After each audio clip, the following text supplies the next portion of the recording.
ये जो new term आपका कंडक्टिविटी जो है इसको हम करते हैं सिग्मा से, लिखते हैं इसको या सिग्मा से करते हैं इसको डिनोट। और ये होता है रेसिप्रोकल ऑफ रेसिस्टिविटी, जो हमने लास्ट क्लास में सीखा था, जो रो आया था। रो का वैल्यू आया था m/n e² टाउ। तो मैं इसको साइड में थोड़ा लिखता हूँ क्योंकि आज इसका यूज आएगा इसको कंपेयर करने के लिए। और हमने सीखा ये है कि current in a conductor is N A V D into E.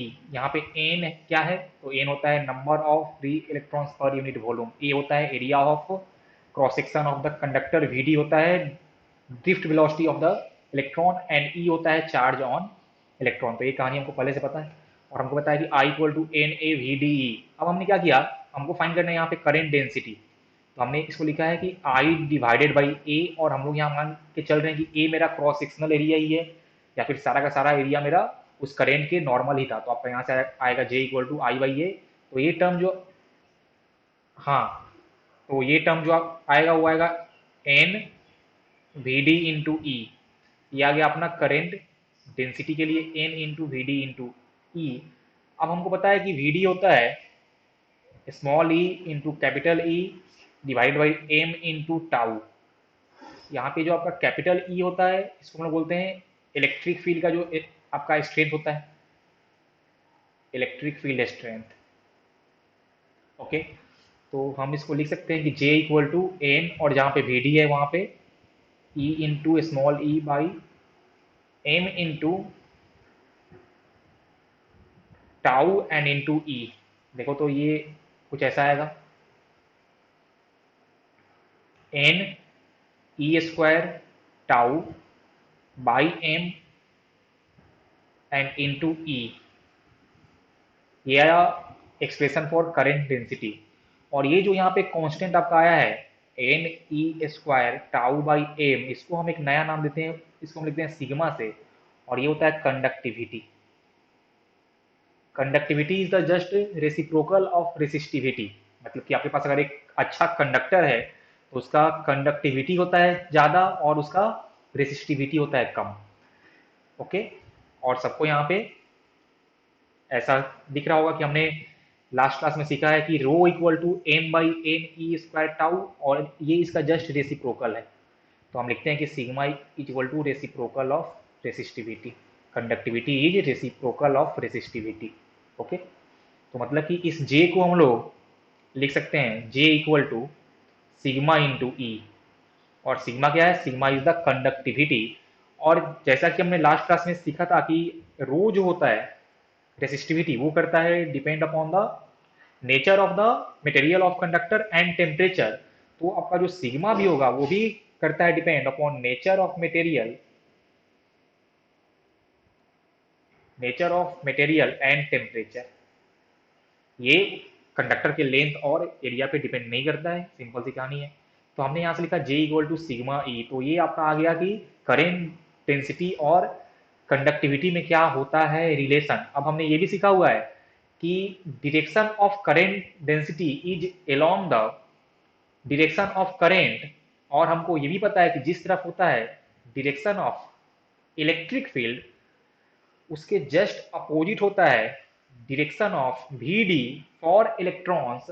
And जिस तरफ फील्ड होता है उस तरफ आपका करंट भी होता है, एंड जिस तरफ करंट होता है उस तरफ आपका करंट डेंसिटी भी होता है। मतलब कि हम यहाँ से बोल सकते हैं कि करंट डेंसिटी का जो होता है डिरेक्शन वो होता है along the direction of electric field. तो इन वेक्टर फॉर्म हम लोग लिख सकते हैं कि J vector equal to sigma into E vector. Sigma आपका होता है स्केलर कंडक्टिविटी, लेकिन जे और ई होता है वेक्टर क्वांटिटी। तो हमने इन वेक्टर फॉर्म इसको लिखा है J vector equal to sigma into E vector. और इस फॉर्म को हम लोग बोलते हैं Ohm's law in vector form.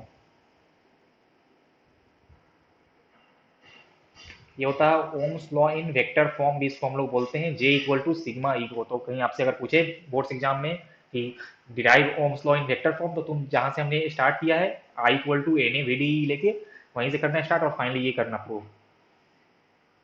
और इसी को हम बोलते हैं Ohm's law at microscopic level. Ohm's law at microscopic level is J equal to sigma E. Ohm's law at macroscopic level is V by I equal to constant, जो हमने last class में सीखा था। ओके, तो तुम लोग ये सब बातें याद रखना। इसमें और कुछ देखते हैं कहानी। तो मैं यहाँ पे एक बार इसको लिख देता हूँ कि conductivity sigma is 1 by resistivity, reciprocal of the resistivity is called conductivity। अब मैं पूछूं कि इसका यूनिट क्या होता है, तो जैसा कि हमने लास्ट क्लास में सीखा था कि unit of resistivity is ohm into metre, तो कंडक्टिविटी उसका इनवर्स है, तो आ जाएगा ओम इनटू मीटर का इनवर्स। इनवर्स या इसको हम लोग बोलते हैं सीमन्स पर मीटर। ठीक है, साइमन्स पर मीटर इसको हम बोलते हैं। ठीक है,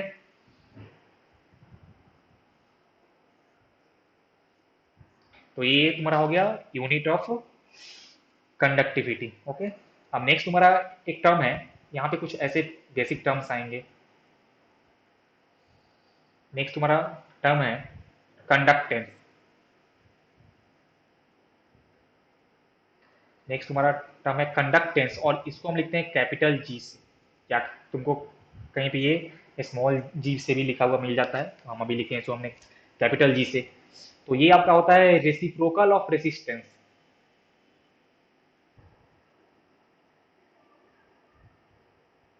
reciprocal of resistance is known as conductance of the conductor. Okay, मतलब कि किसी भी कंडक्टर का ये कंडक्टेंस का वैल्यू जितना ज्यादा होगा वो उतना आसानी से करंट को फ्लो करा सकता है। हम लिखेंगे यहाँ पे कि जी बराबर 1 बाई रेसिप्रोकल ऑफ रेसिस्टेंस, तो आपका हो जाएगा आर। तो हमने क्या सीखा कि reciprocal of resistivity is conductivity and reciprocal of resistance is conductance. यहाँ दो न्यू टर्म आए थे, और इसका होता है यूनिट।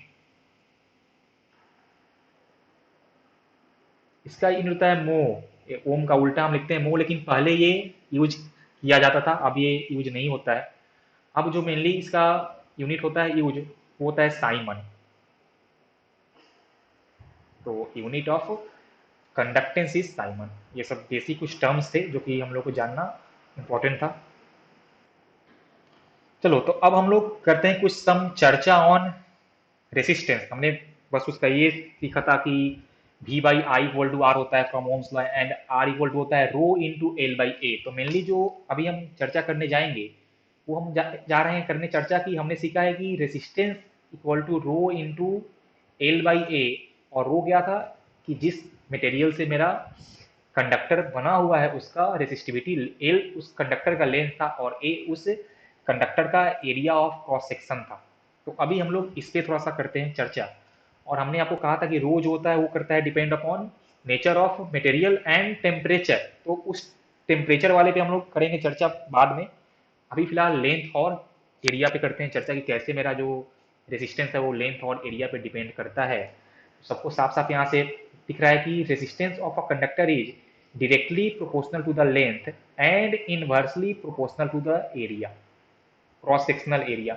मतलब कि आपका वायर जितना ज्यादा थिक होगा, आपका वायर जितना ज्यादा थिक होगा, आपका करेंट उतना ज्यादा, या आपका वायर जितना ज्यादा थिक है उसका आर का वैल्यू उतना कम होता है। और इसीलिए जहाँ पे हाई मेरे को करंट फ्लो कराना होता है तो हम लोग थिक लेते हैं वायर, क्योंकि थिक वायर का आपका आर कम होता है, तो वहाँ पे आप हाई करंट फ्लो करा सकते हो, तो वहाँ पे हीट कम होता है प्रोड्यूस। ये सिंपल सी कहानी है। अगर आपके कंडक्टर का लेंथ होता है ज़्यादा, तो उस कंडक्टर का आपका आर का वैल्यू इंक्रीज कर जाता है। तो आप जब बेसिक कहीं अगर सर्किट यूज करते हो तो कोशिश करना कि आपका लेंथ ऑफ वायर कम रहे, ताकि आपके सर्किट के उसका ज़्यादा अफेक्ट ना पड़े। सिंपल सी कहानी हमने ये देखा है। और रो पे तो करता है डिपेंड, लेकिन अभी फिलहाल हम कर रहे हैं चर्चा लेंथ और एरिया पे कैसे करता है डिपेंड। और इसके लिए चलो हम लेते हैं पहले कुछ बेसिक क्वेश्चंस देखते हैं। ऐसा एक हमने लिया है बेसिक क्वेश्चन कि calculate the resistance of an aluminium wire of length 50 centimetre. हमको एक वायर है, उसका लेंथ दिया है 50 सेंटीमीटर, और बोला है कि उसका क्रॉस सेक्शनल एरिया है 2 मिलीमीटर स्क्वायर। अब आप लेंथ और एरिया को चेंज करना एसआई यूनिट में, तब आपको आंसर आता है ओम में। ओके, और बोला है कि resistivity of aluminium is 2.6 into 10⁻⁸ ohm into metre. हमको इसका फाइंड करना है रेसिस्टेंस ऑफ द वायर, हमको फाइंड करना है इसका रेसिस्टेंस। तो ये तो बिल्कुल सिंपल है, बस आपको फॉर्मूला पुट करना है। तो R equal to rho into L by A. अब रो हमको दिया है कितना, 2.6 इंटू 10⁻⁸ ओम मीटर, हमने इसको लिख दिया। इंटू लेंथ, तो लेंथ आपको दिया है सेंटीमीटर में, तो आप इसको चेंज करो मीटर में, तो हो जाएगा 50 इंटू 10⁻⁻2 मीटर। एंड एरिया आपको दिया है मिलीमीटर स्क्वायर में, तो ये आपको हो जाएगा 2 इंटू 10⁻⁻6 मीटर स्क्वायर। और जब हम लोग इसको सॉल्व करेंगे तो यहाँ से आपका आएगा वैल्यू ऑफ रेसिस्टेंस। आप लोग एक बार इसको सॉल्व करो तो कितना आता है। ये सॉल्व करने के बाद आंसर आया है 0.0065 ओम। तो ये आ गया आपका उस वायर का रेसिस्टेंस। अब मान लो कि सेम वायर अगर किसी और मटेरियल से बना होता तो उसका आर का वैल्यू चेंज कर जाता, क्योंकि आपने अगर लेंथ और एरिया सेम रखा है, लेकिन आपने अगर मटेरियल चेंज करता तो उसका रो का वैल्यू चेंज कर जाता। तो इसीलिए हम लोग जो घर में मेरा होता है वायर ना, उसके लिए हम लोग कॉपर यूज करते हैं, क्योंकि कॉपर का रो का वैल्यू आपका काफ़ी कम होता है फॉर कनेक्टिंग वायर्स। घर में वायरिंग के पर्पज़ के लिए जो आपका कॉपर का वायर का रो कम होता है, तो आपके जो घर में वायर आते हैं उनका आर कम हो जाता है, और आर कम होने से आपका हीट लॉस जो कम हो पाता है। ठीक है ना। तो ये सब तुम्हारा और भी काफ़ी सारे ऐसे चीज आपको दिखते हैं कि फॉर डिफरेंट पर्पस हम डिफरेंट टाइप के का वायर यूज करते हैं। और जैसे आपका जो फिलामेंट वाला बल्ब होता है वहाँ हम लोग करते हैं यूज टंगस्टन का वायर। जो आपके हीटिंग होते हैं, हीटिंग वाले एलिमेंट, हीटर वाला, ये जो हीटर उटर जो होता है वहाँ पे हम करते हैं यूज नाइक्रोम का वायर। तो डिफरेंट पर्पस के लिए हम लोग डिफरेंट टाइप का, क्योंकि हमको क्या अचीव करना है, मेरा मोटिव क्या है, उस हिसाब से हम लोग वायर का चूज करते हैं। लेकिन फॉर कनेक्टिंग वायर्स हम लोग घर में कॉपर वायरिंग करते हैं। हालांकि आप अगर सिल्वर का करते हो वायरिंग तो वो सबसे अच्छा होता है, लेकिन सिल्वर काफ़ी कॉस्टली होता है, इसलिए हम लोग कॉपर यूज करते हैं। कुछ टाइम क्या होता है, तुमको क्वेश्चन में एरिया नहीं दिया रहता है, लेकिन उसके जगह पे तुमको रेडियस मेंशन रहेगा, रेडियस। और आपको क्वेश्चन में बोलता है वायर वगैरह, तो हम लोग मान के चलते हैं कि मेरा जो वायर का शेप है वो है सिलिंड्रिकल शेप का, तो उस समय जो क्रॉस सेक्शनल एरिया है वो हम लेते हैं पाई आर स्क्वायर। तो आपको अगर क्वेश्चन में एरिया ना देके रेडियस दिया हुआ है तो आप पाई आर स्क्वायर से उसका क्रॉस सेक्शनल एरिया फाइंड कर लेना। सिंपल सी कहानी, इसमें कोई कष्ट वाली बात नहीं है। देखो देखो, इसका हम लोग कुछ और करते हैं क्वेश्चन। हमने नेक्स्ट वही लिया है, एक हमने लिया है सिलेंडर, सिलेंडर शेप का कंडक्टर। इसका लेंथ हमने माना है एल, इसका रो है रेसिस्टिविटी, और इस तरफ इसका ऐसे फ्लो कर रहा था करंट, और इसका रेडियस था आर, और हमको इसका फाइंड करना है रेसिस्टेंस का वैल्यू। सिंपल क्या हो जाएगा, rho equal to R equal to rho into L by area. तो rho into L by pi are square, ये इसका हो जाएगा रेसिस्टेंस। सिंपल सी कहानी है। देखो हमने एक और क्वेश्चन लिया है। इस वायर में दो को एक्सियल सिलेंडर हमने लिए हैं, ठीक है। ये आउटर और एक इनर और एक आउटर। थोड़ा सा इसको और इधर कर देता हूँ मैं।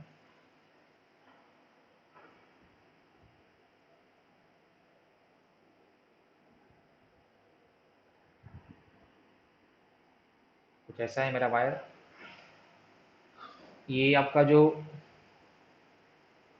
ये वाला है रेडियस, ये स्मॉल आर है इनर रेडियस, और आउटर रेडियस है कैपिटल आर, और बीच में ये आपका खाली है इधर, और इधर आपका फिर से हो गया है आर, और ये आपका हो गया है कैपिटल आर। इसका लेंथ एल है, रेसिस्टिविटी रो है, हमको इसका फाइंड करना है रेसिस्टेंस। तो यहाँ हो जाएगा rho into L by pi capital R का whole square minus small R का होल स्क्वायर, क्योंकि यहाँ पे जो आपका एरिया आएगा वो आएगा पाई कैपिटल आर का whole square minus small R का होल स्क्वायर। ठीक है।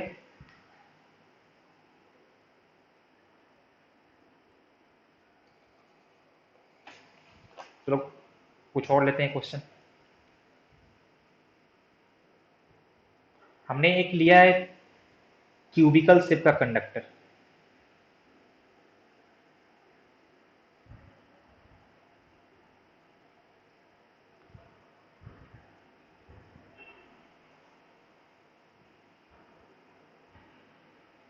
और इसका हमको दिया है डिमेंशन, ये साइड, एक एक्चुअली एक क्यूबॉइड है, क्यूबिकल नहीं है, एक क्यूबॉइड है। और ये इसका साइड लेंथ आपका बी ए दिया हुआ है, और ये वाला साइड लेंथ इसका सी दिया हुआ है। ये एक मेरे पास क्यूबॉइड है। और एक बार मैंने फ्लो कराया है करंट कुछ ऐसा, इसको मैंने नाम दिया है ए, 1 नाम दे दो इसको। एक बार मैंने फ्लो कराया है करंट कुछ ऐसा, ये नीचे से आ रहा होगा, नीचे से इसका जो सरफेस से उधर से आ रहा होगा, उसको नाम दिया मैंने 2। और एक और आपका हो सकता है जो आपका सामने से आएगा, इधर से कहीं सामने से आएगा और वो जो उसके पीछे वाला फेस है वहां से निकलेगा।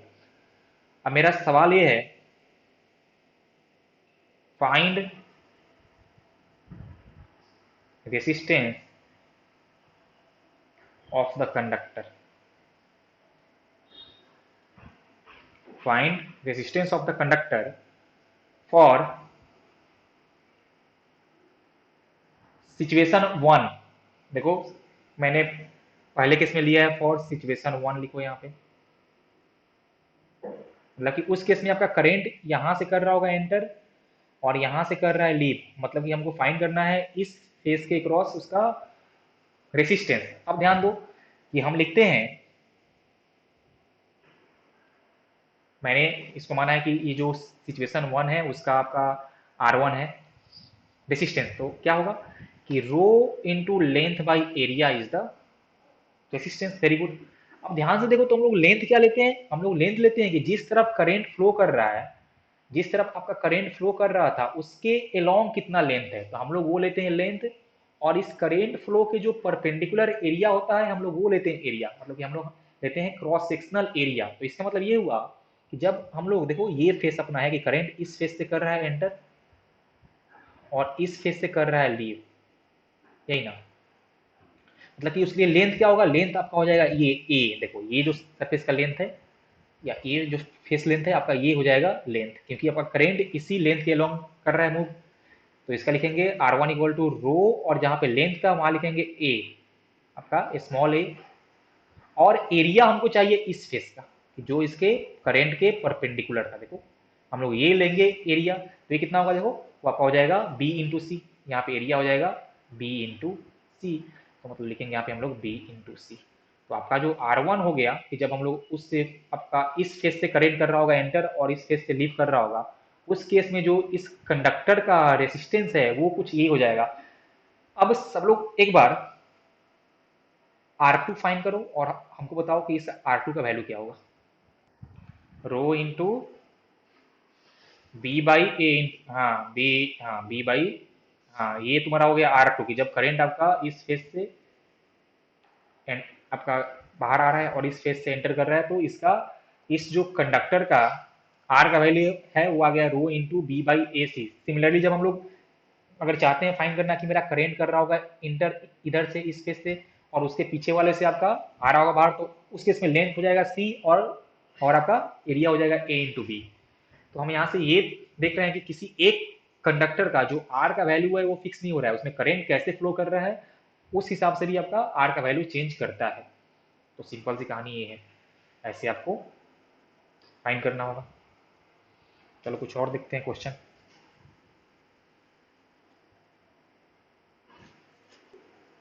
हाँ तो अपना नेक्स्ट क्वेश्चन है कि figure shows us conductor of length l having a circular cross section, the radius of cross section varies linearly from a to b, मतलब इसमें जो वेरिएशन हो रहा है वो आपका हो रहा है लिनियरली, वेरिएशन इन रेडियस। और बोला है कि resistivity of material is rho, और आपको ऐसा मानना है assume that b minus a is बहुत छोटा देन एल, तभी जो उसका वेरिएशन होगा वो आपका लीनियर होगा। तो यहाँ बोला है कि आप ऐसा मान सकते हो, तो इसका रेडियस का वेरिएशन लीनियर हो जाएगा। ओके, हमको बोला है कि find the resistance of the conductor, तो हमने क्या अभी सीखा है जस्ट कि हमको जब फाइंड करना होता है रेसिस्टेंस तो हम यूज करते हैं कि R equal to rho into length by area. और एरिया आपका होता है क्रॉस सेक्शनल एरिया। तो इससे पहले जो हमने क्वेश्चन किया है सब में क्या था कि पूरे लेंथ के लिए आपका एरिया यूनिफॉर्म आ रहा था, जो भी एरिया आ रहा था। यहाँ पे क्या है कि आप अगर इस लेफ्ट एंड से आप अगर राइट एंड तक जाओ तो उस पूरे लेंथ एल के लिए आपका रेडियस यूनिफॉर्म नहीं है, और अगर radius of this conductor uniform नहीं है तो आपका एरिया यूनिफॉर्म नहीं होगा। तो मतलब कि अब हमको करना क्या होगा, जहां भी ये सब आता है वेरिएबल, तो हम लोग एक छोटा सा इसमें से लेंगे पार्ट, और जो इसका छोटा सा पार्ट लेंगे वो कैसा हो, वो आपका सर्कुलर ही बनेगा। तो मैंने यहाँ पे कहीं एक छोटा सा सर्कुलर क्रॉस सेक्शन ऐसा लिया, देखो ऐसा, ऐसा मैंने यहाँ पे एक छोटा सा सर्कुलर क्रॉस सेक्शन लिया, ऐसा सर्कुलर, छोटा सा सर्कुलर क्रॉस सेक्शन। इसका मैंने माना है कि यहाँ पे इसका रेडियस जो था वो आपका था कुछ ऐसा, मान लेते हैं आर, इसका रेडियस था कुछ ऐसा आर, और मैंने माना है कि इसका थिकनेस था dx। इसका रेडियस है r और इसका थिकनेस है dx। एक्चुअली मैंने इसका थिकनेस लिया है dx में, क्योंकि मैं यहाँ पे लेंथ को कराऊंगा वेरी इन इंटीग्रेशन, तो इसलिए मैंने इसका थिकनेस लिया है dx। सिंपल सी कहानी है वहाँ पे। और r उसका क्या है कि r उसका रेडियस है उस पॉइंट पे, आप इसको कोई पॉइंट p भी मान सकते हो, आप इसको कोई पॉइंट p मान लो, कोई पॉइंट p, यहाँ पे इस कंडक्टर के क्रॉस सेक्शन का जो रेडियस है। अब हमको फाइंड करना होगा कि इस छोटे से स्मॉल जो क्रॉस सेक्शन हमने लिया है उसका कितना आएगा रेसिस्टेंस का वैल्यू। तो let resistance of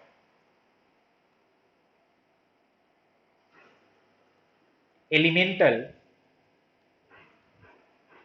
circular strip is d r. मैंने माना है कि इसका जो रेसिस्टेंस है वो है कुछ डी आर, तो कितना आएगा, वो आ जाएगा रो इंटू इसका लेंथ, तो मैंने माना है वो डी एक्स, बाई इसका जो आएगा एरिया, उस जो हमने अपना जो वो एलिमेंट है उसका जो आएगा एरिया। ओके, तो ये आपका हो जाएगा rho into D x by ए। ठीक है, rho into D x by ए, ये इसका हो गया इस छोटे से जो एलिमेंट था उसके रेसिस्टेंस का वैल्यू। अब हमको लिखना होगा कि area equal to pi are square. अब उसके लिए मेरे को इसका फाइंड करना होगा आर। तो हमने मान लिया कि ये जो एलिमेंट है वो इस लेफ्ट एंड से एक्स डिस्टेंस से हमने माना है। ओके, अब देखो मेरे को साफ साफ क्वेश्चन में बोला है कि इसका रेडियस वेरी किया है लिनियरली, मतलब कि जब हम लेफ्ट एंड से एल लेंथ मूव किए हैं तो इसका रेडियस वेरी किया है बी माइनस ए से। देखो पहले ए था और फिर हो गया है बी, तो एल लेंथ मूव करने के बाद लेफ्ट से राइट आपका इसका रेडियस चेंज किया है बी माइनस ए से, तो वन लेंथ मूव करने के बाद जो इसका रेडियस चेंज करेगा वो करेगा b minus A by L से, सिमिलर जो हमने लास्ट क्लास में किया था। तो हम लोग यहाँ से इस एलिमेंट के लिए हम लेफ्ट एंड से एक्स डिस्टेंस मूव किए हैं, तो एक्स डिस्टेंस मूव करने के बाद जो इसका रेडियस चेंज करेगा, जो इसका रेडियस चेंज करेगा वो आपका आएगा b minus A by L into x. ये हमने क्यों किया, क्योंकि यहाँ पे इसका रेडियस लिनियरली वेरी कर रहा था। अगर ये लिनियरली नहीं होता तो हम ये यूज नहीं करते, रेडियस इज वेरिंग लिनियरली, इसलिए मैंने ये यूज किया यहाँ पे। ओके ओके, तो एक्स डिस्टेंस लेफ्ट या लेफ्ट से राइट साइड जाने में इतने से मेरा रेडियस चेंज हुआ है, आपको आपको मिला है change in value, change in radius, और हमको साफ साफ ऐसा दिख रहा है कि उसका रेडियस इंक्रीज ही कर रहा है। इसका मतलब ये हुआ कि एक्स डिस्टेंस लेफ्ट से राइट जाने के बाद जो आपका रेडियस मिलेगा तो इतना से चेंज हुआ है। तो पहले कितना था, पहले था ए, तो एक्चुअल में क्या आएगा ए प्लस चेंज, यही ना, ये पहले का वैल्यू और प्लस चेंज, और चेंज कितना आया है b minus A by L into x. तो इसका मतलब ये हुआ कि वो जो आपने सर्कुलर एलिमेंट लिया है उसका जो रेडियस आने वाला है वो आपका आने वाला है A plus B minus A by L into X. अब उसका जो एरिया आएगा वो आ जाएगा पाई आर स्क्वायर, तो वो आएगा A plus B minus A by L into X और इसका होल स्क्वायर, और इसमें आप ऐड कर दो पाई, तो ये हो जाएगा उसका एरिया। अब हमको फाइंड करना था रेसिस्टेंस, तो हमने लिखा कि उसका जो था रेसिस्टेंस डी आर, वो था आपका रो इंटू डी एक्स, तो rho into D X divided by area हो जाएगा pi into A plus B minus A by L into X और इसका होल स्क्वायर। ये हमको इसका करना होगा इंटीग्रेशन। अब आपको पूरा का पूरा इसका इंटीग्रेशन सॉल्व करना होगा, तो इसको सॉल्व करने के लिए तुमको थोड़ा सा इसमें मशक्कत करनी पड़ेगी। चलो मैं इसको सॉल्व कर देता हूँ। तुम यहाँ पे मान लो, क्योंकि यहाँ पे आपको सिंपल फॉर्म में दिख नहीं रहा है, तो मान लो let a plus B minus A by L into X equal to T. आप इसको t मान लो, क्योंकि आपको इसको सिंपल करना है तो आपको कुछ वैल्यू सब्सटीट्यूट करने पड़ेंगे। ये बेसिक होता है रूल ऑफ इंटीग्रेशन, ऐसा हमने पहले भी कर चुके हैं हम, जो हम लोग फ्लक्स पढ़ रहे थे। तो अब हम लोग करेंगे इसको differentiate with respect to time. या इसको आप एक्स के रिस्पेक्ट में भी कर सकते हो, चलो करते हैं differentiate with respect to X ही करते हैं इसको। तो ये जो आपका ए था वो था कांस्टेंट, तो उसका हो जाएगा 0, और ये जो आपका एक्स है तो उसका हो जाएगा 1। Differentiation of x with respect to x is 1 आ जाएगा, तो आपका सिंपल से यहाँ आ जाएगा b minus A by l, और इसका आ जाएगा d x by, sorry d t by d x, d t by d x. इसका मतलब कि हम लोग यहाँ से लिख सकते हैं d T equal to D x B minus A by l. देखो मतलब कि ये जो मेरा फॉर्म है इसमें हम लोग D X into B minus A by L को डी टी लिख सकते हैं। तो आपको अभी इस फॉर्म में इसको लाना होगा थोड़ा सा। देखो यहाँ से इसमें बस अब आपका जो है इंटीग्रेशन ही, और कुछ नहीं है। तो यहाँ से हो जाएगा डी आर इक्वल टू, अब देखो रो बाई एल हमने यूज किया, और यहाँ पे हमको लिखना है D T equal to D x B minus A by L. Okay, तो पहले हमको यहाँ पे हमने b minus A by L से यहाँ पे किया है मल्टीप्लाई, तो हमको इससे करना होगा इसमें डिवाइड भी। तो मतलब कि हम लोग इसको लिख सकते हैं L by B minus A और into D x, and by ये जो पूरा टर्म था उसको मैंने लिख दिया है टी, तो ये हो जाएगा पाई और टी स्क्वायर। अब देखो तो D X into B minus A by L को हम लिखेंगे डी टी, तो मतलब ये पूरा टर्म आ जाएगा rho by L into L by B minus A, और यहाँ पे पाई था तो पाई लिख दो आप, और यहाँ पे लिखेंगे डी टी, और ये बाई हो जाएगा बाई टी स्क्वायर। ये अपना हो गया इंटीग्रेशन को मैंने थोड़ा सा सिंप्लीफाई कर लिया। अब यहाँ पे ये एल से एल हो जाएगा कैंसल आउट, तो यहाँ बचेगा रो बाई पाई, और यहाँ हो जाएगा आपका बी माइनस ए, और यहाँ पे हो जाएगा integration of D t by T square, कुछ ऐसा। तो ये मेरा आया डी आर। हमको फाइंड करना था टोटल इसका रेसिस्टेंस, तो हम सबको ऐड कर देंगे। अच्छा देखो एक बात और, ये जो हमने डी आर लिया था एलिमेंट, यहाँ पे देखो जो हमने लिया है डी आर एलिमेंट, ऐसे काफी सारे इसमें होंगे ना एलिमेंट, ऐसे इसमें काफी सारे एलिमेंट होंगे, और सब के सब सीरीज में आते जाएंगे। सब के सब कैसे होंगे, सीरीज में होंगे।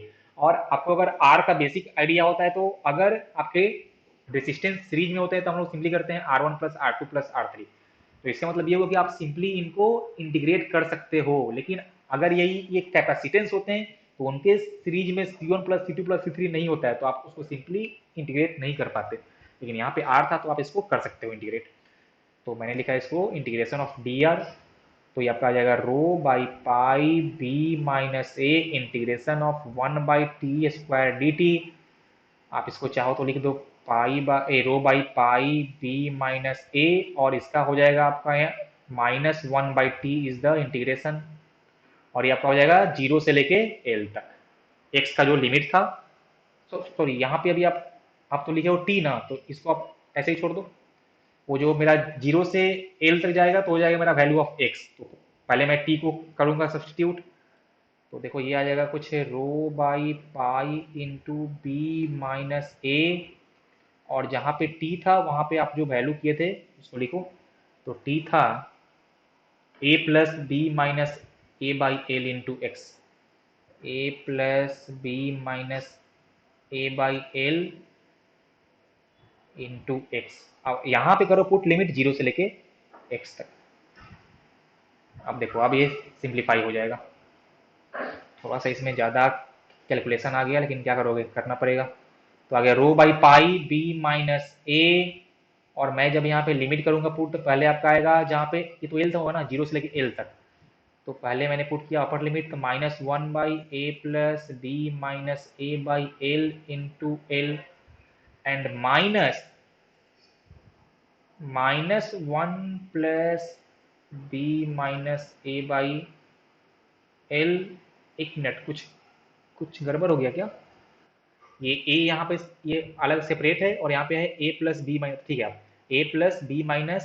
a+b-a/l और इंटू यहाँ पे हो जाएगा, ये टर्म हो जाएगा 0।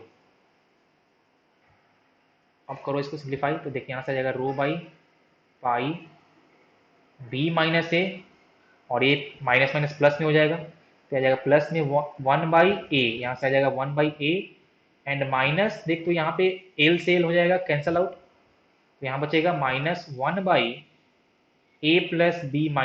मतलब यहाँ बचेगा 1/b। अब इसको थोड़ा सा आप अगर और अब सॉल्व कर लो तो हो जाएगा रो बाई पाई b-a, और ये हो जाएगा 1/a माइनस 1/b, हो जाएगा रो पाई b-a, और ये b-a by A B, b-a से b-a कैंसिल आउट, तो आंसर हो जाएगा rho by pi A B. देखो इतना सिंपल आंसर आया, इसके लिए मेरे को इतना तकलीफ करना पड़ा। और कहीं पे देखो वो था ना, एल कहीं पे अपना हो गया, एक मिस हो गया है कहीं पे, एल भी आ रहा होगा, देखो तो dx कहीं पे एल मिस हुआ है, यहाँ पे एक एल वाला टर्म भी आएगा, कहीं मिस हुआ है।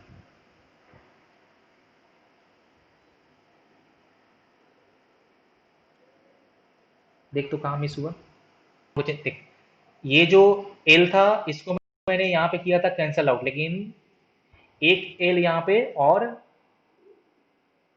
बच रहा था, एक एल हो रहा था कैंसल आउट और एक तो एल यहाँ पे बच रहा था। अब ठीक है, तो यहाँ पे एक एक्स्ट्रा एल नहीं होगा, तो यहाँ से जो b-a/l इंटू डी एक्स था उसको मैं लिख दूंगा dt, तो यहाँ पे एल हमेशा एक और यहाँ पे रहेगा, यहाँ पे एक एल हमेशा से बना रहेगा। अब ठीक है, अब कर, अब यहाँ पे एक एल बना रहेगा,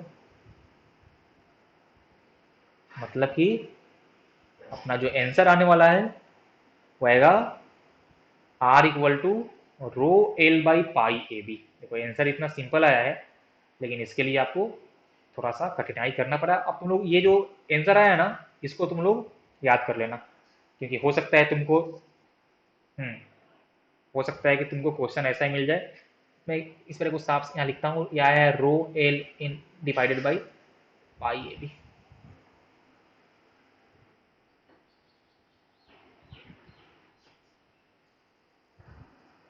अपना नेक्स्ट टॉपिक है वेरिएशन ऑफ रेसिस्टेंस, मतलब कि जब हम लोग कंडक्टर का लेंथ, एरिया या उसका टेम्परेचर चेंज करेंगे तो उसके आर पे कैसे पड़ेगा इफेक्ट, ये इंपॉर्टेंट पॉइंट है, तुम लोग ध्यान देना। और सबसे पहले जो मैंने लिया इसमें नंबर 1 में, या इसको ए लिख दो, नंबर ए में हमने लिया है variation of resistance with length. Variation with length, अगर हम उसका लेंथ को करेंगे वेरी, तब उसका आर का वैल्यू कैसे वेरी करेगा। और हमने यहाँ माना है कि volume of the conductor is constant, हमने मान के चला है कि वॉल्यूम ऑफ कंडक्टर कांस्टेंट रहेगा, मतलब जब हम लोग उसका लेंथ वेरी करेंगे तो उसका वॉल्यूम क्या रहने वाला है, वॉल्यूम रहने वाला है कांस्टेंट। तो अगर आप उसका अगर लेंथ करोगे इंक्रीज तो उसका एरिया करेगा डिक्रीज, और वॉल्यूम उसका रहेगा कांस्टेंट, और वॉल्यूम का मैंने वैल्यू माना है भी।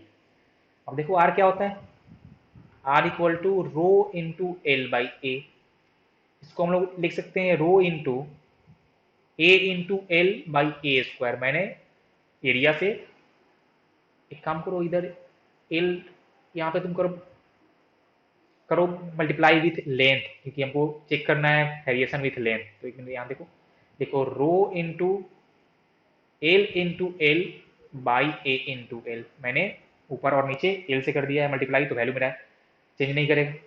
और इसको मैं लिख सकता हूँ rho into l² and area into length को हम लिख सकते हैं वॉल्यूम, वॉल्यूम भी, तो ये आपका आ गया वॉल्यूम भी। और हमने यहाँ पे देखा है कि हम मान के चल रहे हैं कि वॉल्यूम आपका है कांस्टेंट, तो रो कांस्टेंट वॉल्यूम कांस्टेंट, इसका मतलब ये हुआ कि resistance of wire is directly proportional to the length का whole square for a constant volume if volume of the if volume of the wire remains या conductor remains constant, then its resistance is directly proportional to its length का whole square. इसका मतलब ये हुआ कि अगर मेरा सेम कंडक्टर का, जैसे मान लो कि अगर मेरे पास दो थे कंडक्टर, तो उसका पहले लेंथ कुछ था L1 और बाद में मैंने उसका लेंथ चेंज करके L2 कर दिया है, और उस लेंथ L1 और L2 पे जो जो उसका R का वैल्यू था वो मैंने माना है R1 एंड R2। तो हम लिखेंगे कि R1 by R2 equal to L1 by L2 का होल स्क्वायर। तो ये सब लोग इसको याद रखना। अगर मैंने किसी वायर का या किसी कंडक्टर का अगर हमने लेंथ चेंज किया है उसका वॉल्यूम कांस्टेंट रखते हुए, तो उसके लेंथ चेंज करने से उसके ऐसा इफेक्ट पड़ने वाला है। देखो यहाँ से देखते हैं कुछ एकदम आसान एग्जांपल, कि अगर मेरे पास एक कंडक्टर था और उसका लेंथ था L, और तब उसका जो R था वो R1 मान लो था 4 ओम। हमने इसको स्ट्रेच करके इसका लेंथ कर दिया है 2L। हमने इसका लेंथ कर दिया है 2L, तो पक्की सी बात है कि आपने लेंथ किया है इंक्रीज, तो इसका थिकनेस करेगा डिक्रीज। तो इसका मैंने मान लिया कि लेंथ इसका हो गया है 2L। और तुमको फाइंड करना है कि अब इसका कितना हो जाएगा वैल्यू ऑफ रेसिस्टेंस। तो जो हमने अभी जस्ट सीखा है कि इसका वॉल्यूम कांस्टेंट रखते हुए मैंने इसको स्ट्रेच किया है या इसका लेंथ चेंज किया है, तो क्या होता है कि R1 by R2 equal to L1 by L2 का होल स्क्वायर। मतलब कि R1 कितना है बोलो, 4 ओम, बाई R2 इक्वल टू, और लेंथ जो आपका सेकेंड केस में है L2 वो पहले का डबल है, तो यहाँ से हो जाएगा L बाई 2L का होल स्क्वायर। जब आप यहाँ से सोल्व करें तो देखना आपका R2 का वैल्यू आ जाएगा 16 ओम। देखो सब लोग चेक करो, यहाँ से आपका R2 का वैल्यू आ जाएगा 16 ओम। इसका मतलब ये हुआ कि जब हम लेंथ करते हैं डबल, जब हम लेंथ करेंगे डबल, तो उसका R का वैल्यू हो जाएगा 4 टाइम्स, तो उसका स्क्वायर टाइम्स इंक्रीज करता है, क्योंकि आपको यहाँ साफ साफ दिखा है कि R is directly proportional to the length का whole square if volume remains constant. तो volume remains constant is important point. तो यहाँ पे हमने उसका लेंथ किया था डबल, तो उसका R हो गया है 4 टाइम्स। हम अगर उसका लेंथ करते 3 टाइम्स तो उसका R होता है 9 टाइम्स। हम अगर लेंथ करते 4 टाइम्स तो उसका R होता 16 टाइम्स। हम अगर उसका लेंथ करते हाफ तो उसका R होता 1/4 टाइम्स। तो तुम ऐसे इसको कंपेयर कर सकते हो, इसमें कोई ऐसी खतरनाक वाली कहानी नहीं है। अब देखो यहाँ पे जो आपकी एक इंपॉर्टेंट कहानी, ये तो बहुत ही सिंपल थी।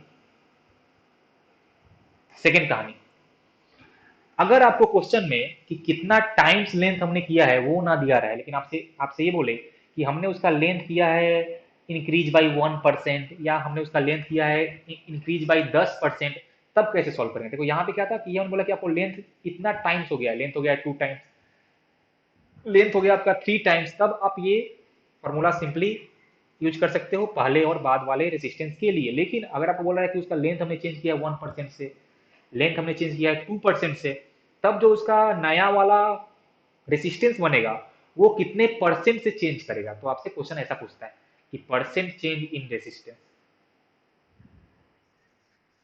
देखो मैं उस देखो तुम जब उसको ऐसे सॉल्व करने जाओगे तो तुमको थोड़ा सा टाइम लग जाएगा, लेकिन मैं बताता हूँ तुमको कि कैसे तुमको फाइनली कैसे करना है अप्रोच उसको। तो percentage change in percentage change in resistance if percentage change in length is given.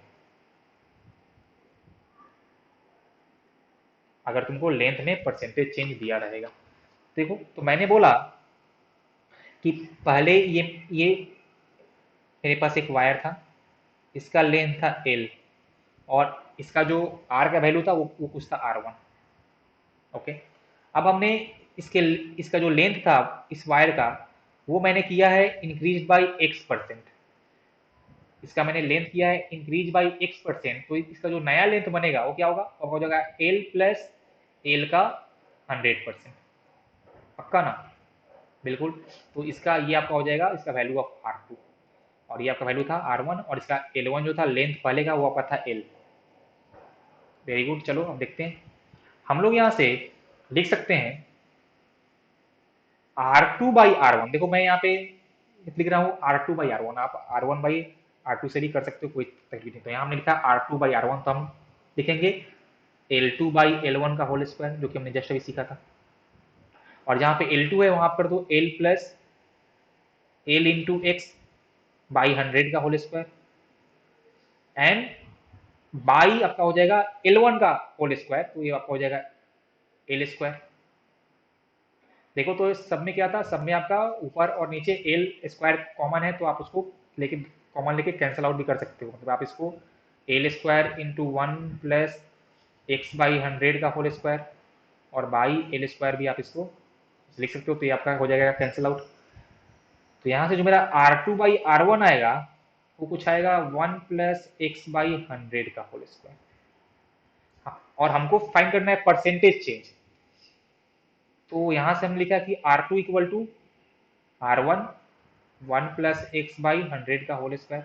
तो ये मेरा हो गया कि फाइनल उसका आर कितना आने वाला है। अब हमको परसेंटेज चेंज के लिए हम पहले चेंज फाइंड करेंगे, तो हमने फाइंड किया चेंज डेल्टा आर, तो आपका हो जाएगा R two minus R one. तो मैंने लिखा जहाँ पे आर टू था वहां पे हो जाएगा R one into one plus X by hundred का whole square and minus R one. यहाँ से आर वन हो गया कॉमन, तो आपका हो जाएगा one plus X by hundred का होल स्क्वायर माइनस वन। तो ये आपका हो गया चेंज इन रेसिस्टेंस, ये आपका हुआ चेंज इन रेसिस्टेंस। हमको फाइंड करना है परसेंट चेंज, हमको फाइंड करना था परसेंट चेंज। तो क्या होता है कि चेंज इन इन रेसिस्टेंस और बाई जो उसका पहले वाला वैल्यू था तो हो जाएगा आर वन।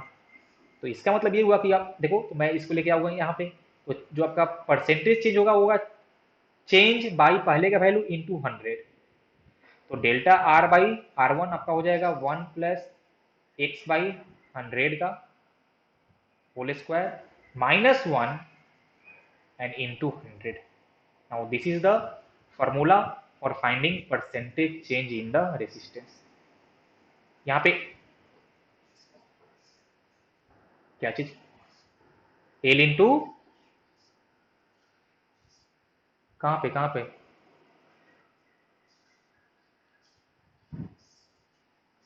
अबे वो हमको क्वेश्चन में दिया था कि हमने इस वायर का लेंथ एक्स परसेंटेज से इंक्रीज किया है, देखने।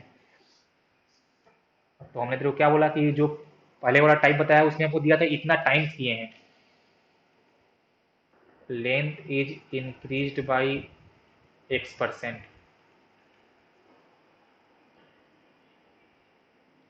ठीक है, तो ये हुआ तुम्हारा formula, one plus X by hundred का whole square minus one into hundred. ये फॉर्मूला याद कर लेना। अब देखो कि हम अगर लेंथ को करेंगे इंक्रीज, तो if length is increase by, चलो if length is increase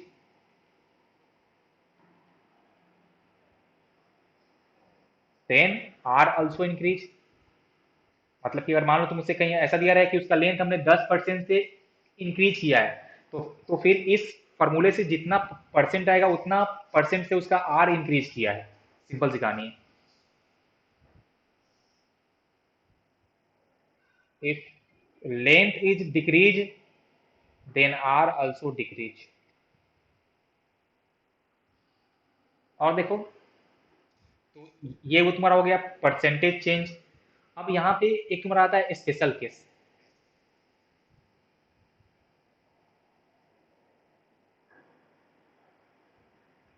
if percentage change in बहुत कम, if percentage change is less than 5%, तो अगर आपका परसेंटेज चेंज बहुत कम है तो देखो आप, ये जो आपका परसेंटेज चेंज का फॉर्मूला आया था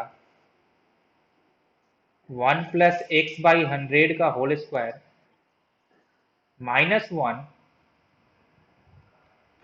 इंटू हंड्रेड, तो इसको आप फ्रॉम बाइनोमियल थ्योरम, यहाँ पे x क्या है, x आपका लेस देन 5% है, तो उस केस में जो आपका x बाई हंड्रेड आएगा वो भी आएगा काफी स्मॉल। तो यूजिंग बाइनोमियल थ्योरम, अगर तुम लोग थोड़ा सा आइडिया होगा तो, कि अगर वो x का वैल्यू बहुत कम होता है तो आप इसको simply one plus two x by hundred, one plus two x by hundred minus one into hundred आप इसको लिख सकते हो। बस जो इसका जैसे हम लोग लिखते हैं ऐसा कि वन प्लस एक्स का पावर एन, तो अगर x का वैल्यू बहुत छोटा है तो फ्रॉम बाइनोमियल थ्योरम आप इसको one plus N into X लिख सकते हो। इसका जो पावर होता है उससे हम लोग इसको मल्टीप्लाई कर देते हैं। तो वही मैंने यहाँ भी यूज किया है कि अगर x लेस देन 5% हुआ तो अप्रोक्सीमेटली हम लोग इसको ऐसा बोल सकते हैं। अब देखो तो यहाँ से 1 से 1 हो गया कैंसिल आउट, तो ये आपका हो जाएगा 2x। एकदम। तो ये और सिंपल आ गया कि percentage change is just nothing but 2 into X, और एक्स क्या था, X is the percentage change in length. मतलब कि हमको और क्वेश्चन ऐसा है कि if length of a wire is increased by 1%, then what is the change in resistance, 2%। क्योंकि चेंज आपका 5% से कम है, तो आप सिंपली ये वाला फॉर्मूला यूज कर सकते हो। ये बस हमने इसको अप्रोक्सीमेट किया। अगर आपका चेंज 5% से ज़्यादा हो तो फिर जो आपका फॉर्मूला जो मैंने बताया था यहाँ, ये आपको देगा एक्यूरेट वैल्यू। तो ये हर चेंज के लिए वैलिड है, लेकिन ये सेकेंड वाला आपका स्पेशल केस है। ठीक है ना, बोलो। ओके, देखते हैं क्वेश्चन।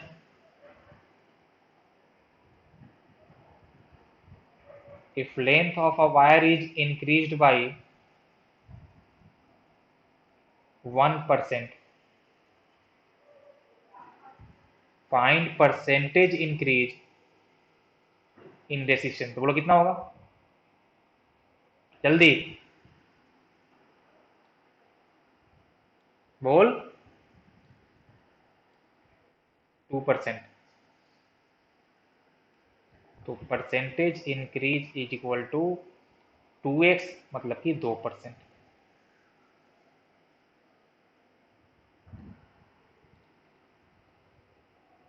अब मान लो कि यार तुम जनरल फार्मूला से करने जाओगे कि 1% से करने के बाद इतना हुआ, फिर लेंथ, तो फिर तुम्हारा आधी आ जाएगा, तुम्हारा टाइम वेस्ट हो जाएगा। तो ये बस फार्मूला ऐसे याद रखना। नेक्स्ट क्वेश्चन है, if length of a wire is increased by 10%,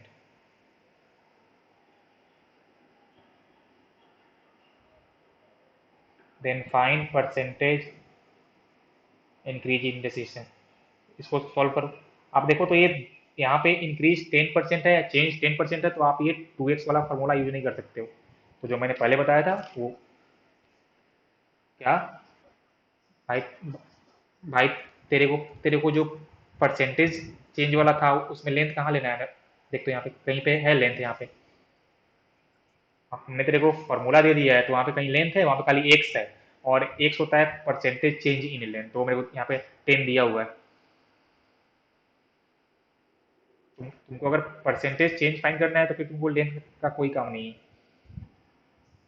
use करेंगे percentage change one two 1 + x/100 का होल स्क्वायर -1 × 100। और यहाँ पे x था 10, तो 1 + 10/, यही ना, 100 का होल स्क्वायर -1 × 100। और यहाँ से आ जाएगा 11/10 का होल स्क्वायर -1 × 100। या यहाँ से 121/100 -1 × 100, 121 - 100/100 यहाँ से आंसर होगा 21%। तो जो परसेंटेज चेंज आया है वो आपका आया है 21%। तो ये हमने सीख लिया लेंथ से। अब देखते हैं कि अगर हम उसका एरिया चेंज करेंगे तो कैसे होगा।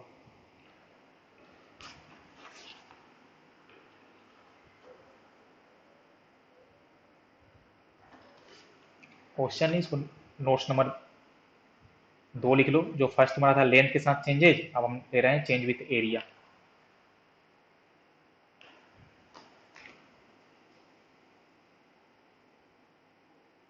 चेंजिंग उसका एरिया, लेकिन फिर से हम लोग उसका वॉल्यूम रखेंगे कांस्टेंट।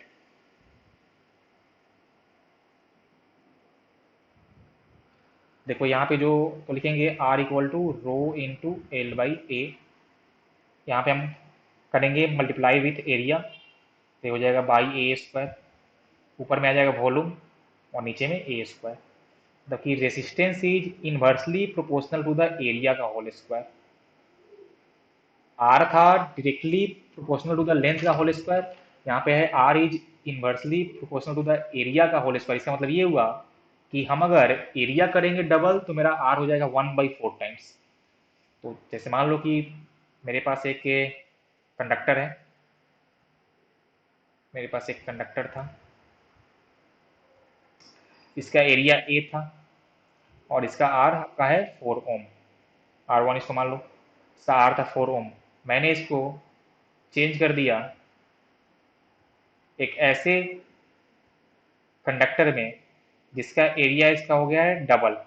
तो इसका अब एरिया हो गया है 2A और हमको फाइंड करना है इसका वैल्यू ऑफ R2।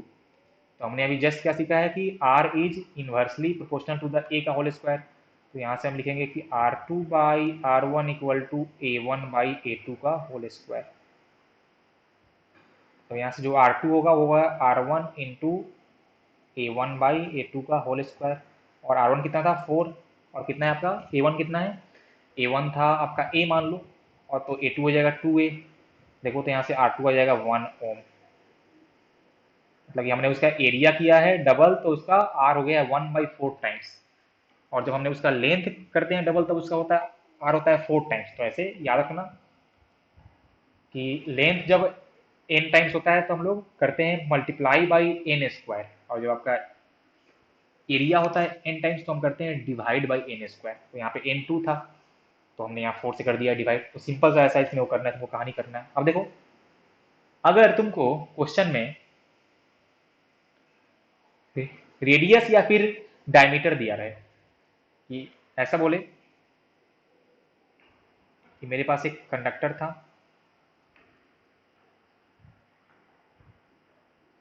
उसका पहले है रेडियस R1, इसका पहले R1 था, कैपिटल R1 था इसका रेसिस्टेंस। बाद में मैंने इसको चेंज कर दिया है एक कंडक्टर में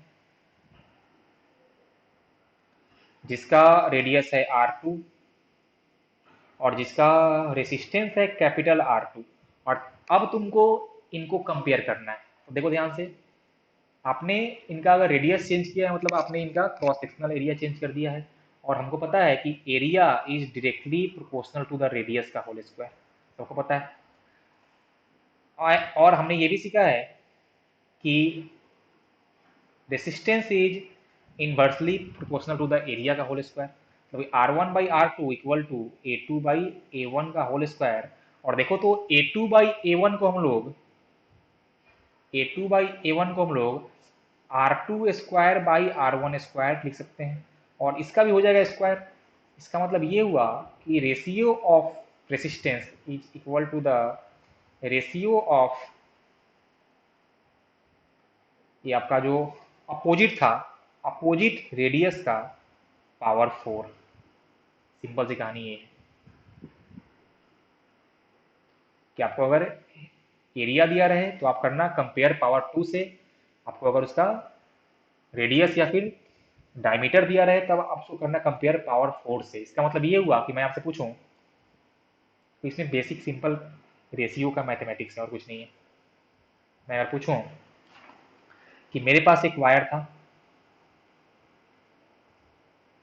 इसका रेडियस R है और इसका रेसिस्टेंस है 4 ओम। मैंने इसको एक ऐसे वायर में चेंज कर दिया जिसका रेडियस हो गया है R/2, जिसका रेडियस हो गया है R/2, इसका रेडियस हो गया है R/2। तो अब बताओ कि इसका नया वाले का रेसिस्टेंस कितना होगा, इनवर्सली प्रोपोर्शनल टू द उसका रेडियस या फिर एरिया। तो आपको यहाँ लिखना होगा small R1 divided by small R2 और इसका पावर 4, क्योंकि हम कंपेयर कर रहे हैं विथ रेडियस। तो R1 कितना हमने माना था स्मॉल r, और ये जो आपका R2 है उसको मैंने माना था R/2 और इसका पावर 4। देखो यहाँ से जो R2 आ जाएगा वो आपका आ जाएगा R1 एंड इनटू यहाँ से आपका ये जाएगा ऊपर 2 तो हो जाएगा 2 का पावर 4, तो 16R1, और R1 था 4 तो आपका हो जाएगा 64 ओम। तो नया जो वैल्यू आने वाला है रेजिस्टेंस का वो आएगा 64 ओम। या तुम इसको ऐसे भी सोच सकते हो कि हमने तुमको कहा था कि अगर आप उसका एरिया करते हो n टाइम्स तो उसका जो नया r होता है, देखो जो उसका नया r होता है वो होता है 1/n स्क्वायर टाइम्स आपने अगर एरिया किया है n टाइम्स तो एरिया बढ़ाने से उसका r घटता है। तो यहाँ पे हमने हमने अगर उसका रेडियस किया है हाफ, तो जो उसका एरिया था वो हो जाएगा 1/4 टाइम्स, तो n हो जाएगा 1/4। आप इसको ऐसे ही कर सकते हो बिना ये सब किए हुए। तो r इक्वल टू देखो, ये 1/4 का होल स्क्वायर तो हो जाएगा 16 टाइम्स, तो ये आपका हो गया 16 टाइम्स हो गया। तो पहले 4 था तो 16 इंटू 4 64 हो जाएगा नया वैल्यू। बोलो ठीक है ना ये क्वेश्चन ज्यादा सब लगता है समझ रहा है। क्वेश्चन को करता हूँ रीड में। A piece of silver wire has a resistance of 1 ohm.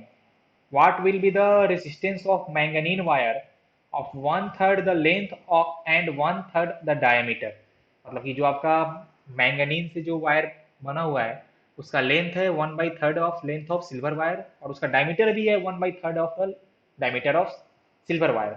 और आपको बोला है कि इफ स्पेसिफिक रेसिस्टेंस, या हाँ, इफ स्पेसिफिक रेसिस्टेंस जिसको हम लोग रो से बोलते हैं, of manganin is 30 times that of silver. तो देखो, इस क्वेश्चन के लिए मैं एक हिंट देता हूँ। ऐसे तो आप लोग को हिंट का भी नहीं पढ़ना चाहिए जरूरत। सिंपल यहाँ पे यूज करो रेशियो। हमको एक का दिया है, पूछा है दूसरे का, और बाकी जो टर्म्स लेंथ एरिया वो सब मेरे को किसी ऐसा बोला कि वन थर्ड या 30 टाइम्स, मतलब कि आप यहाँ पे रेशियो वाला टर्म यूज करो तो आपका आसानी से क्वेश्चन बन जाएगा। तो हमने बोला कि जो सिल्वर वायर था उसका जो होगा आर, वो क्या हो जाएगा कि उसका rho of silver into length of silver wire by area of silver wire and resistance of manganin wire. So मैं शो करता हूं एम से, is rho of manganin into length of manganin wire divided by इसका area. हो गया। अब बस आपको फाइंड करना है किसका, मैंगनीन का। तो कर दो यहाँ पे कि R M by R S equal to, बोलो क्या होगा, rho M by rho silver into length of manganin by length of silver into area of silver by area of manganese. बस इतना ही आपको ये यूज करना था, मतलब आपको ऐसे सॉल्व करना है। अब देखो सब लोग कि आपको लेंथ का दिया है रेशियो, आपको स्पेसिफिक रेसिस्टेंस का दिया है रेशियो, और आपको डायमीटर का दिया है रेशियो, तो वहां से आप एरिया का भी रेशियो फाइंड कर सकते हो। जल्दी से सॉल्व करके मेरे को आंसर बताओ। पहले तो आपको बस यहाँ पे रेशियो यूज करना है, तो चेक कर लो मेरे को कैसे दिया हुआ है। उस क्वेश्चन में साफ साफ था मेंशन कि resistivity of manganese is 30 times of the silver, मतलब कि ratio of rho M by rho S is 30। इसमें कोई चापी नहीं होना चाहिए। उसके बाद बोला कि length of manganin wire is one third of the length of silver wire. इसका मतलब ये होगा कि length of manganin divided by length of silver is 1/3। हो गया। उसके बाद उसने बोला कि diameter of manganin wire is also 1/3 times. तो अगर डायमीटर 1/3 टाइम्स है तो उसका एरिया हो जाएगा 1/डायमीटर का होल स्क्वायर टाइम्स। मतलब कि हम यहाँ से लिखेंगे कि area of manganin wire by area of silver wire is 1/9, क्योंकि ये आपका जो एरिया होता है वो होता है directly proportional to the radius का स्क्वायर या फिर डायमीटर का स्क्वायर। और हमको इस क्वेश्चन में यूज करना है area of silver by area of manganin, तो आपका हो जाएगा 9। अब यूज करो, तो rho of manganin by rho of silver हो जाएगा 30, length of manganin by length of silver हो जाएगा 1/3, and area of silver by area of manganin हो जाएगा 9। तो यहाँ से आपका आएगा 90, और ये 90 क्या आया है, resistance of manganin by resistance of silver. तो हमको फाइंड करना था रेसिस्टेंस ऑफ मैंगनीन, हो जाएगा रेसिस्टेंस ऑफ सिल्वर इंटू 90, और क्वेश्चन में दिया है कि सिल्वर का 1 ओम था, तो 1 ohm into 90 equal to 90 ohm. This is the resistance. बताओ इस क्वेश्चन में क्या था, कुछ था क्या।